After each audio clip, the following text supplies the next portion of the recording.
پھر فرمایا دو خوبیاں اس میں حضرت عثمان غنی والی ہوں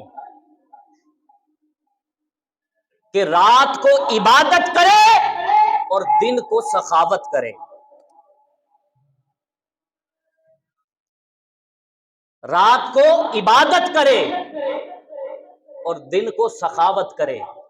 اب سخاوت کا بھی تعلق دل سے ہے، مال سے نہیں ہے.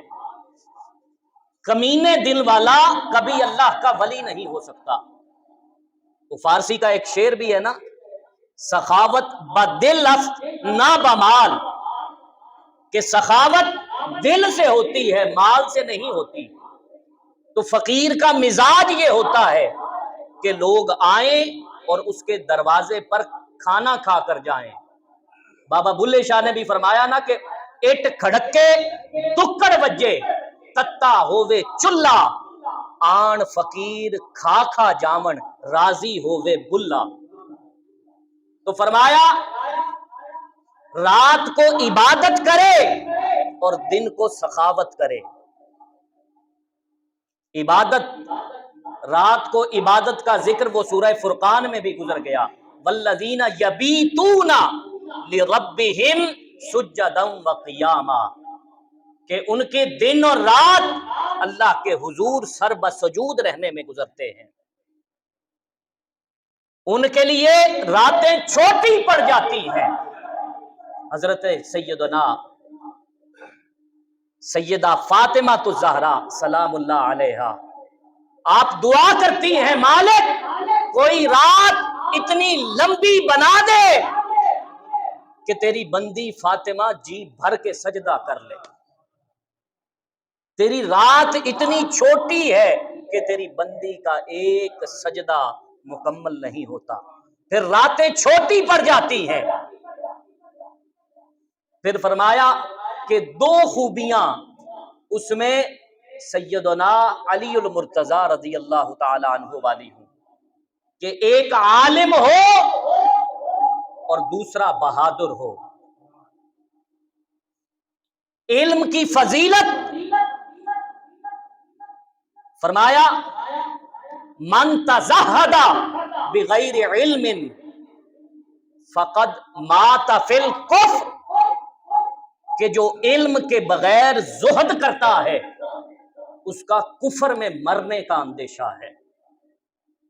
حضور غوث العظم سے بھی کسی نے پوچھا کہ آپ اس مرتبے پر کیسے فرائض المنام ہوئے؟ آپ نے فرمایا درست العلم حتی صرت قطبا، کہ میں نے علم حاصل کیا، علم حاصل کرتے کرتے میں درجہ قطبیت پر فائز ہو گیا. اور حضور نے فرمایا فضل العالم، کہ عالم کی فضیلت ایک تہجد گزار پر ایسے ہے جیسے تم میں سے ایک عام آدمی کی فضیلت مجھ پر ہے. جیسے تم میں سے ایک عام آدمی ہو اور جیسے میں ہوں، ایسے ہے عالم کی فضیلت ایک تہجد گزار پر.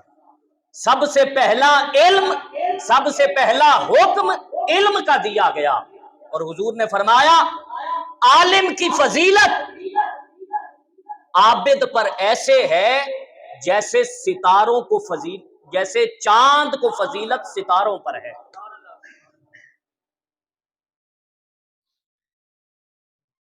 پھر فرمایا دوسرا کہ وہ بہادر ہو، بزدل اللہ کا ولی نہیں ہو سکتا.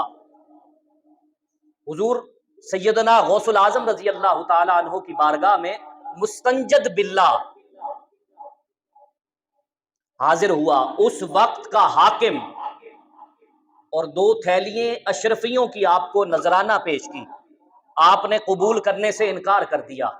آپ نے فرمایا لے جاؤ، میں یہ قبول نہیں کر سکتا. اس نے کہا حضور یہ نذرانہ ہے.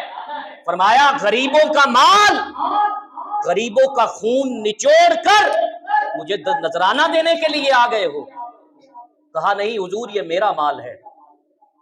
آپ نے ان تھیلیوں کو پکڑا اور یوں تاؤ دیا، تازہ خون کے قطرے اس میں سے ٹپکنے لگے.